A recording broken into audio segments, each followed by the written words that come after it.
ನಾವು ಏನೇ ಬಾಯಲ್ಲಿ ಹೇಳಿದ್ರು ಅಥವಾ ಏನೇ ಒಂದು ಮಾಹಿತಿಗಳನ್ನು ಕೊಟ್ಟರೂ ಕೂಡ ಅದು ಸಮಂಜಸವಾಗಿರಬೇಕು. ಸಮಂಜಸವಾಗಿದ್ರೆ ಕೋರ್ಟ್ ಅದಕ್ಕೆ ಅಸ್ತು ಅಂತ ಹೇಳುತ್ತೆ. ಈ ಬಗ್ಗೆ ಮತ್ತಷ್ಟು ಮಾಹಿತಿಯನ್ನು ಕೊಡ್ತಾರೆ ನಮ್ಮ ಪ್ರತಿನಿಧಿ ಆಶಿಕ್. ಫೋನ್ ಸಂಪರ್ಕದಲ್ಲಿ ಜಾಯ್ನ್ ಆಗಿದ್ದಾರೆ. ಆಶಿಕ್, ಸದ್ಯಕ್ಕೀಗ ಕೋರ್ಟ್ ಆವರಣದಲ್ಲಿ ಏನೆಲ್ಲ ವಾದಗಳು ನಡೀತಾ ಇದೆ, ಎಷ್ಟೊತ್ತಿಗೆ ತೀರ್ಪು ಹೊರಬೀಳುವಂತಹ ಸಾಧ್ಯತೆಗಳು ಇದೆ ಅಂತ ಅನಿಸ್ತಾ ಇದೆ?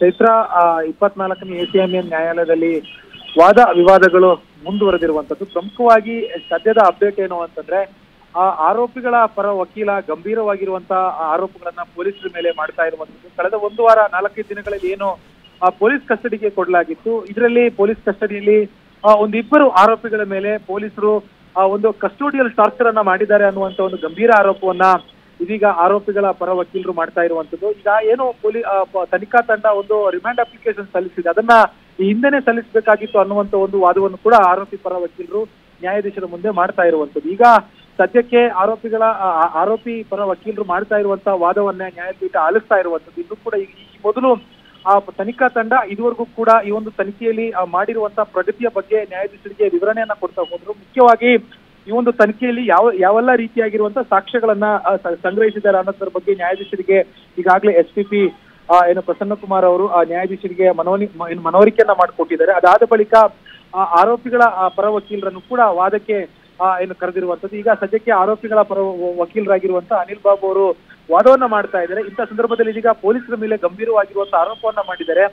ಕಸ್ಟೋಡಿಯಲ್ ಟಾರ್ಚರ್ ಅನ್ನು ಕೂಡ ಮಾಡಿದ್ದಾರೆ ಆರೋಪಿಗಳ ಮೇಲೆ ಅನ್ನುವಂತ ಒಂದು ಆರೋಪವನ್ನ ಮಾಡಿದ್ದಾರೆ. ಅಂದ್ರೆ ಈ ಕಳೆದ 3-4 ದಿನಗಳಲ್ಲಿ ಏನು ಪೊಲೀಸರು ತನಿಖೆ ಹೆಸರಿನಲ್ಲಿ ಒಂದಿಷ್ಟು ಸ್ಥಳಮೋಜರನ್ನ ಮಾಡಿದ್ದಾರೆ, ಮತ್ತೊಂದಿಷ್ಟು ಸಾಕ್ಷ್ಯಗಳನ್ನ ಸಂಗ್ರಹ ಮಾಡಿದ್ದಾರೆ. ಈ ಒಂದು ಸಾಕ್ಷ್ಯಗಳನ್ನ ಸಂಗ್ರಹ ಮಾಡುವಂತ ಸಮಯದಲ್ಲಿ ಆರೋಪಿಗಳನ್ನ ಒಂದು ಕಸ್ಟೋಡಿಯಲ್ ಟಾರ್ಚರ್ ಅನ್ನು ಕೊಟ್ಟು ಅವರು ಆರೋಪಿಗಳನ್ನ ತನಿಖೆಯನ್ನು ವಿಚಾರಣೆಯನ್ನ ಮಾಡಿದ್ದಾರೆ ಅನ್ನುವಂತ ಗಂಭೀರ ಆರೋಪವನ್ನ ಮಾಡ್ತಾ ಇರುವಂತ ಸದ್ಯ ನ್ಯಾಯಾಧೀಶರು ಈ ಎರಡೂ ಕಡೆ ಇರುವಂತಹ ವಾದ ವಿವಾದವನ್ನು ಆಲಿಸ್ತಾ ಇದ್ದಾರೆ. ಆದ್ರೆ ಅಂತಿಮವಾಗಿ ನ್ಯಾಯಾಧೀಶರು ಯಾವ ರೀತಿಯಾಗಿರುವಂತಹ ಒಂದು ತೀರ್ಮಾನವನ್ನ ನಿರ್ಧಾರವನ್ನ ತೆಗೆದುಕೊಳ್ತಾರೆ ಅನ್ನುವಂಥದ್ದು ಸದ್ಯಕ್ಕಿರುವಂತಹ ಕುತೂಹಲ. ಇದ್ರ ಜೊತೆಗೆ ಈ ಒಂದು ಪ್ರಕರಣದ ಪ್ರಮುಖ ಆರೋಪಿ A1 ಪವಿತ್ರ ಗೌಡ, A2 ದರ್ಶನ್ ಯಾರಿದ್ದಾರೆ, ಅವರಿಬ್ರು ಕೂಡ ಕೋರ್ಟ್ ಹಾಲ್ಗೆ ಬರುವಂತ ಸಂದರ್ಭದಲ್ಲಿ ಏನು ಕಣ್ಣೀರಾಗ್ತಾ ಬಂದಿರುವಂತದ್ದು. ಕಳೆದ 3-4 ದಿನಗಳಿಂದನೂ ಕೂಡ ಪೊಲೀಸರ ಮುಂದೆ ಕೂಡ ಇದೇ ರೀತಿಯಾಗಿರುವಂತಹ ಒಂದು ನಡವಳಿಕೆಯನ್ನ ಆರೋಪಿಗಳು ತೋರಿಸಿರುವಂತದ್ದು. ಅದನ್ನೇ ಕೋರ್ಟ್ ನ್ಯಾಯಾಧೀಶರ ಮುಂದೆಯೂ ಕೂಡ ಮುಂದುವರಿಸಿದ್ದಾರೆ.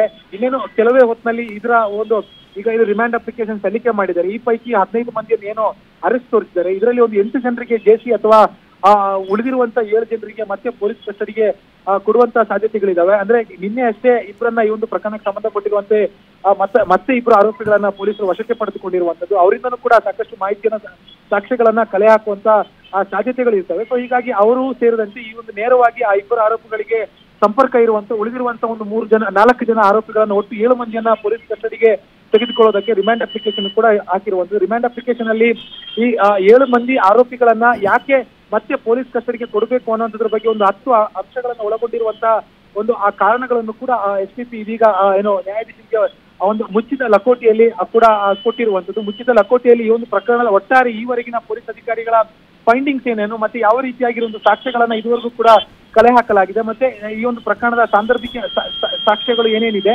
ಮತ್ತೆ ಟೆಕ್ನಿಕಲ್ ಎವಿಡೆನ್ಸ್ ಮುಖ್ಯವಾಗಿ ಈ ಒಂದು ಪ್ರಕರಣದಲ್ಲಿ ದೊಡ್ಡ ರೋಲ್ ಪ್ಲೇ ಮಾಡುತ್ತೆ. ಹೀಗಾಗಿ ಯಾವೆಲ್ಲ ರೀತಿಯಾಗಿರುವಂತಹ ಟೆಕ್ನಿಕಲ್ ಎವಿಡೆನ್ಸ್ ಅನ್ನು ಕೂಡ ಇದುವರೆಗೂ ಕೂಡ ಕಲೆ ಹಾಕಿದ್ದಾರೆ ಅನ್ನೋದ್ರ ಬಗ್ಗೆ ಒಂದು ಮುಚ್ಚಿದ ಲಕೋಟೆಯಲ್ಲಿ ಒಂದು ಆ ಕೇಸ್ನ ಡೈರಿಯನ್ನ ಆ ನ್ಯಾಯಾಧೀಶರಿಗೆ ಸಲ್ಲಿಸಿರುವಂತದ್ದು. ಈಗಾಗಲೇ ಈ ಒಂದು 15 ಆರೋಪಿಗಳ ಮೊಬೈಲ್ ಫೋನ್ ಅನ್ನು ಕೂಡ ವಶಕ್ಕೆ ತೆಗೆದುಕೊಂಡಿದ್ದಾರೆ. ಈ 15 ಆರೋಪಿಗಳ ಮೊಬೈಲ್ ಫೋನ್ ಅನ್ನು ಏನು ವಶಕ್ಕೆ ತೆಗೆದುಕೊಂಡಿದ್ದಾರೆ, ಇದು ಯಾವುದೇ ರೀತಿಯಾಗಿರುವಂತಹ ಕಾನೂನಿನ ಗಮನಕ್ಕೆ ಅಂದ್ರೆ ನ್ಯಾಯಪೀಠದ ಗಮನಕ್ಕೆ ತರದೆ ಆ ಪೊಲೀಸ್ ತನಿಖಾಧಿಕಾರಿಗಳು ಇದನ್ನ ವಶಕ್ಕೆ ತೆಗೆದುಕೊಂಡಿದ್ದಾರೆ. ಇದು ಒಪ್ಪೋದಕ್ಕೆ ಸಾಧ್ಯ ಇಲ್ಲ ಅನ್ನುವಂತ ವಾದವನ್ನು ಕೂಡ ಮಂಡಿಸ್ತಾ ಇರುವಂತದ್ದು. ಧನ್ಯವಾದಗಳು ಆಶಿಕ್ ತಮ್ಮೆಲ್ಲ ಇನ್ಫಾರ್ಮೇಶನ್ಗೆ. ಕನ್ನಡಿಗರ ನೆಚ್ಚಿನ ನ್ಯೂಸ್ 18 ಕನ್ನಡ ಈಗ ವಾಟ್ಸ್ಆಪ್ ನಲ್ಲೂ ಲಭ್ಯ. ಕರ್ನಾಟಕ, ದೇಶ ವಿದೇಶಗಳ 360 ಡಿಗ್ರಿ ಸುದ್ದಿಯ ವಿವರಗಳನ್ನ ನಿಮ್ಮ ಕೈ ಬೆಳುಗಳಲ್ಲೇ ಪಡಿಲಿಕ್ಕೆ ಈ QR ಕೋಡ್ ಅನ್ನ ಸ್ಕ್ಯಾನ್ ಮಾಡಿ, ನಮ್ಮ ಚಾನಲ್ ಫಾಲೋ ಮಾಡಿ, ನೋಟಿಫಿಕೇಶನ್ ಆನ್ ಮಾಡಿ.